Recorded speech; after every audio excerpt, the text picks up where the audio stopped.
So let me start from the place where Dr. Jaya Prakash has ended.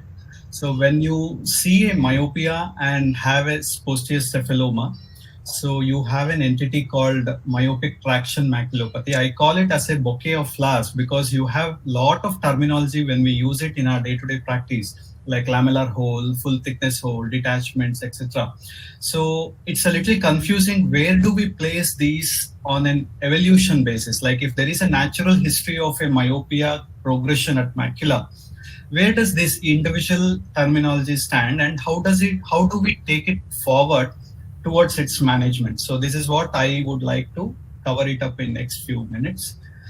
So again, there are lots of confusing terminologies like foveo-retinoschisis, retinomacular schisis. So these things are there. We will get clearer once we start the presentation.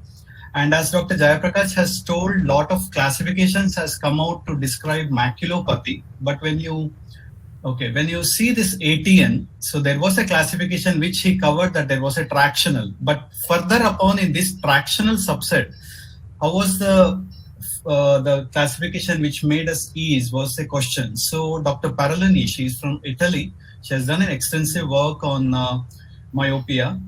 So in her latest article, she has come out with says classification called MTM staging system, or she wants to call it as MSS, which is the latest classification, which deals only the tractional component. She tries and attempts to give more clarity in the terminology what we use and to describe these entities as a dynamic nature of the disease. So with these two introduction, I would like to take this presentation forward on the surgical aspect of myopic traction maculopathy, which I base my talk based on the two very good articles by the same author. And it's from European Journal and Asia Pacific Journal of Ophthalmology. I have combined both the things. It's not a journal presentation, but I have taken some points which are relevant for us to get a clarity on the surgical management. And these are the two articles. And before jumping into the surgery, as Dr. Jayaprakash has told, we see that when the eyeball enlarges and elongates in myopia, a lot of changes happen, like thinning and stretching of each layer. Can it be a sclera, choroid, or retina? So once these changes happen, and he has covered these changes, which can be onto the sclera, or onto the vitreous like liquefaction and contraction, or onto the retina. When the retina stretches, you can have a stretching or schisis, detachment, etc. If it's coming to the choroid, he has already covered. So these are the four important structures in myopia which changes because of the enlargement and elongation. So before that, let us get ourselves a little more convinced that there is the fovea is the, in normal fovea, we have a tangential centripetal force. So this is the normal force which acts towards the fovea by the surrounding structures. And this force is the thing which opposite happens in myopia. So in myopia, you have more of a centrifugal force which are acting against the fovea. And these centrifugal force are exerted by either by the vitreous on the inner side or outer side, it is the sclera. This takes place into two different directions. So it is simple. Either the direction will be tangential to the retinal tissue or the force will be perpendicular to the retinal tissue. And these are the changes which leads to the entities what we call schisis, detachment, and holes. So let us get into these two forces individually. Centrifugal force, which are perpendicular to the retinal surface or the macula. As you see here, what are the changes which can happen? So once we get little clearer in the tissue, what happens, then it's easy to move forward. So if you see this retinal macular scan, the first force when the vitreous is acting on the anteroposterior or the sclera is elongating posteriorly, the first force will give rise to inner retinal schisis. Inner retinal schisis, what we define it as from the ILM, from the inner nuclear layer and extending up to the internal limiting membrane.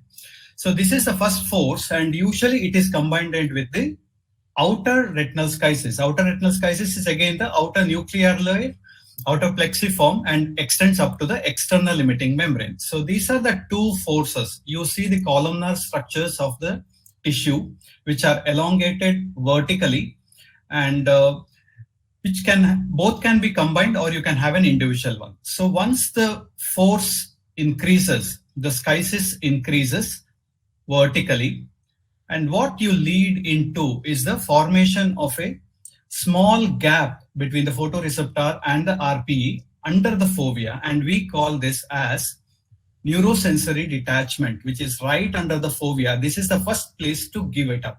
So the fovea, as normally it is so forceful to have a centripetal force, the centrifugal force again attacks the fovea in this manner to stretch the tissues. So this once you need on. What happens after this is a very good surprise. So once the detachment at the fovea extends onto the other surface of the RPE, completely you see the disappearance of the schisis and you see a large neurosensory detachment, or what we term this condition as macular detachment. Okay, so it is very interesting to know that once the macular detachment occurs, all the schisis component completely collapses and almost becomes normal. So this is the way the evolution or the natural history of the stretching vertically, that is perpendicular, goes. So now we'll come to the centrifugal force, which acts onto the tangential to the retinal surface. So a normal fovea is so intact that once the fovea starts getting stretched tangentially, you land up with a lamellar hole like this, that's the inner hole, or you can have a full thickness hole as we see. And when we have a perpendicular and tangential force together, you may either have this lamellar hole along with a macular detachment. So once we are clear with the things, what is it's quite simple. So this is the classification what she wants to come out with. So in her classification of MSS, there are 4 retinal pattern and 3 foveal pattern. The retinal pattern is stage 1, as we described, it is the inner schisis, all along with outer schisis. Stage 2 is predominantly outer schisis. Stage 3, when there is a detachment of the under the fovea, what we call neurosensory detachment, which is just limited to the foveal area, which can extend and bring to the stage 4 formation, where there is a complete macular detachment. So these are the 4 retinal patterns which happens onto the perpendicular forces. Now coming to the foveal patterns, 3 foveal patterns are: 1, either you may have a intact fovea, or stage 2 is you can have an inner lamellar hole, or you can have a full thickness hole. So these are the basic classification patterns which gives us an evolution of how the tissues takes origin. So once we combine both the things, this is the one composite photos where all the factors are happening. So if you see the vertical OCT scans, you see that there is an anteroposterior direction movement and you lead with a macular detachment here. If you go across or the horizontal row wise, the tangential over the surface, you can have a lamellar hole, you can have a full thickness hole. So when you have both perpendicular and tangential, you will have a macular detachment with a macular hole. So she also has combined, she introduced 2 terminology in plus. In the plus, there is entity called epiretinal membrane, which is independent of all these evolutionary force. And there is outer lamellar hole, which she wants to describe it as a separate entity, not with any of the evolutionary changes. So once we are clear with the staging, so in our day-to-day practice, we need to know, like, if a patient comes with whichever the stage, now we should be clear enough to tell them, like, what is the first question they might ask is that what is the prognosis and how do this macula behave in future? So we need to know that the pathological myopia begins in childhood, and appearance of any tractional maculopathy depend more on the pathological myopia age of presentation rather than the age of the patient. That means to say the myopic changes early stages will lead on to macular traction maculopathies early. And most of the MTMs are actually asymptomatic in the early phases. So a general rule, what she has observed in her series, a quite large series of about 300 eyes she has studied, the pattern was that stage 1 to 2 took about 40 months, maybe more than 3 years. And from stage 2 to 3, that is the macular and neurosensory detachment, occurs in about a year. And from neurosensory detachment to the macular detachment, it is around 3 months on an average. So from the baseline, if you start following up a patient, you should have a schedule about a yearly annual checkup in the early cases. And as the follow-up the frequency should increase once you see the next progressive stages. And in general, the indication of surgery would be more at the stage 3 or 4. It is logic. Anywhere, whenever there is a neurosensory detachment or a macular detachment, you are supposed to have to go inside for the surgery to preserve the vision. So coming to the management, we all know that the two basic managements for traction maculopathies are vitrectomy and macular buckle. There is a third alternative, which are selectively, where some selective cases we come across with a scleral imbrication or the peripheral scleral imbrication to reduce the elongated eyeball, which also have been used as a third alternative in an extreme cases. But now let us confine ourselves for the vitrectomy and macular buckle, because the article wants to give us a little more clarity, like how do we decide upon the two surgery. Some of the past surgery has to be understood to understand the present mode of treatment. So most of the past, if you see, the macular buckle was the starting point of the surgery for these issues, where they took the cases in a severe form of retinal detachment or macular hole. So it all started again by shortening the eye. The surgeons have already used some fascia lata or cadaver dura mater. It was in 57 the Skepens revised the macular buckle. The macular buckle remained the surgical option for these cases till 1980. And after 1980, the things changed. And because of obvious reason of two. One is the advancement of the OCT technology, and second one was the vitrectomy. So why these old macular buckles was not in favored surgery further upon? Because the basic question was it an easy way to place the buckle in the macula? No, it was not. Was it free of complication? No, it was completely with the complications. Like you see, the previous macular buckles where almost the eyeball had to be transected, like you had to transect the muscles to make the macula seen visually, and then put a sponge and suture taken on the macula side, and which was quite a heroic and an aggressive surgery. So you had a lot of complications like prolapsing of the fat, vortex vein and ciliary vessels, injury, perforation, etc., etc. So surgical risk was quite high compared to the benefit. And these were the things, negative things, which tried to come out of the macular buckle at 1980. At the same time, the vitrectomy era, Macamar started the vitrectomy, and the vitrectomy was tried to be extrapolated to even the myopia. So to begin with, the history is quite interesting that the vitrectomy, once the vitrectomy was done, most of these cases were lasered. Again, the macular hole was lasered, and they found that the surgical benefit and surgical success was quite high, though the functional results were very poor. So in fact, the vitrectomy gave the feel that why not we approach from inside, and it was more easier and more successful, though the functional results was poor. And then came with the OCT technology when the vitrectomy was combined with ILM peeling.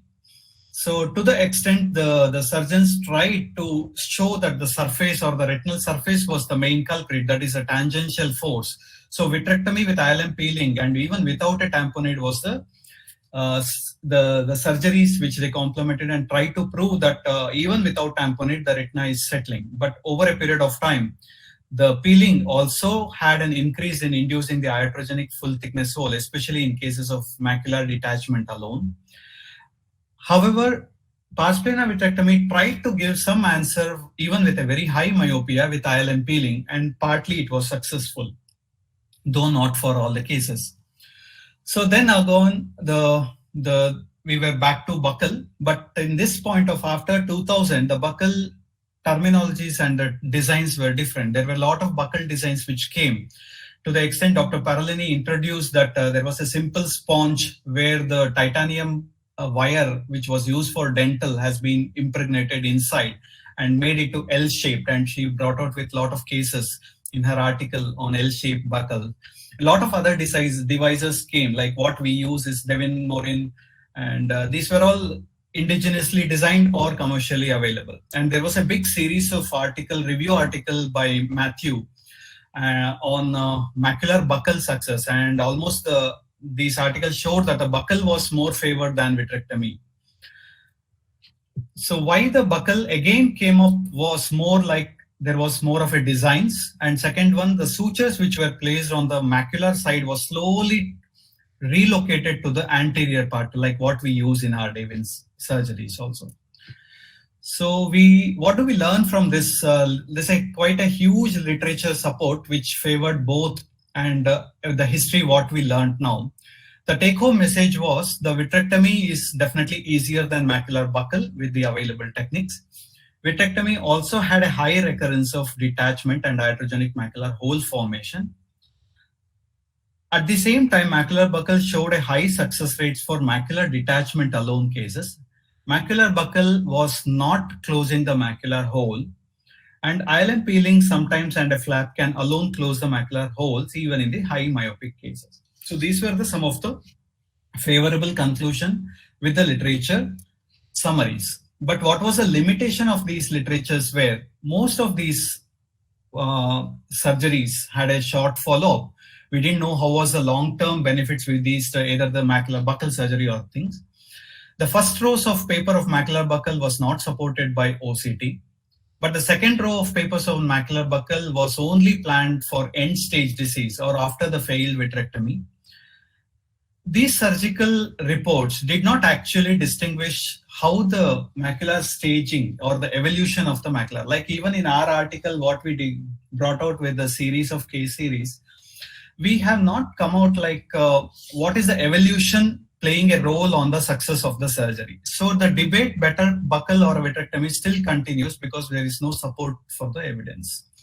But one need to understand that the two techniques actually address two different problems, and it should be selected on case-to-case basis. So how do we finally go with the ideal way to plan the surgery? Previously, the buccal surgery was made more of an anatomical, but now we need to think of functional benefit also for the patient. And now we must be more clear that the anatomical management or the treatment should have two purposes. One is the foveal profile, that is the tangential fore restoration. And second is the alteration to the retina, that is the anteroposterior restoration. So if we keep in mind these two forces, grossly we can divide the cases into two forms. When you have more of a foveal profile, you go towards pars plana vitrectomy. If you have more of an anteroposterior or retinal-scleral alteration, you go towards the macular buckle, because vitrectomy addresses the tangential traction and the buckle addresses the perpendicular traction. So again, one step forward. So let us now start that if the stage 1 or 2, the early stages, we definitely want to observe them, call for a annual reviews. And mild schisis, that is stage 1 or 2, with and a lamellar hole or a full thickness hole, if you go tangentially, so go with the pars plana vitrectomy. If you go vertically, that is stage 3, that is neurosensory detachment or macular detachment, you can still be treated with only macular buckle alone without combining with a vitrectomy. So stage 2, 3, 4, all can be managed with macular buckle alone. So vitrectomy again may be added after the macular buckle in order to restore the macular hole formation if it occurs later. So again, in a nutshell, macular buckle alone will give a little slow progression or a improvement, whereas the pars plana vitrectomy gives a little more visible improvement very fast. So again, with this graph, if we extrapolate this composite OCT scans onto the surgical management, you see that the initial few changes of the natural history you still observe. As you proceed downwards, when there is a macular detachment, go for macular buckle. If there is a horizontal progression like foveal full thickness hole, you go with vitrectomy. And you might have to combine with a macular buckle with vitrectomy as the case is on the advanced stage. One peculiar question the article tries to answer is whether if there is a macular atrophy, how does it influence with the choice of the treatment? She wants to explain, the author, very simply that either you try to decide whether you want to do surgery or not based on the atrophy. If you have decided it is not, then no need to treat it, because macular atrophy is not going to influence the choice of the treatment, whether vitrectomy is better or macular buckle is better. Whether you want to do the surgery or not to do the surgery is the thing what we need to decide.